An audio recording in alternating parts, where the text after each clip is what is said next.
Hi, everybody, and welcome to Teaching Tip Tuesday, brought to you by the Center for Inclusive Teaching and Learning here at UWSP. This week, I'd like to talk to you about students' prior knowledge. We know that students in our courses don't come to us as blank slates. They have diverse educational and experiential backgrounds that have given them all sorts of prior knowledge. And as instructors, we often make the mistake of thinking that students can summon all of the content from previous courses that they've taken at the drop of a hat. But even if that were true, students' prior knowledge may be correct, incorrect, complete, or incomplete. Just because something was covered in previous courses doesn't mean that students have learned it. In addition, prior knowledge may not be readily transferred from the context in which it was learned into the context of your course. For all of these different reasons, it's important for us to provide specific support and activities to activate students' prior knowledge if we're planning to build on it.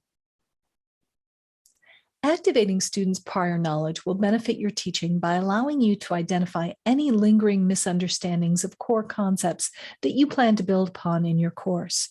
By scaffolding the learning environment, you'll be able to provide help to learners who are at different levels of knowledge, which will get all of the students, if not on the same page, at least into the same chapter. And in doing so, it will lead to a lot less frustration for you as an instructor because the students will be better prepared to engage in the lesson when it begins.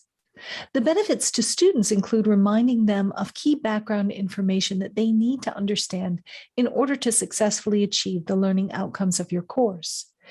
It will also help them by reducing their cognitive load because they won't have to reconstruct all of the prior knowledge that is expected of them on their own.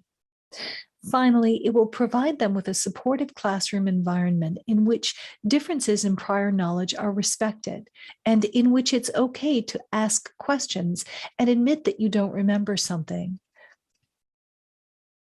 So, how can you help your students to activate their prior knowledge? There are a number of different strategies that you can take. One of them is brainstorming. You can pose questions that stimulate students to recall material that you're building on. Just let them shout out whatever comes to mind. Accept what comes in and filter it as the instructor. You can use group concept mapping exercises to allow students to reconstruct the relevant knowledge with little pieces that you've given them. Using the resources available to you in Canvas, you can provide access to supplemental review materials for your students to cover if they are missing some of the fundamentals. Finally, you can use review quizzes with multiple attempts. If you set a minimum score that is acceptable for progression in the module, this will promote review of concepts using the quiz that they take multiple times. And that's Teaching Tip Tuesday for this week.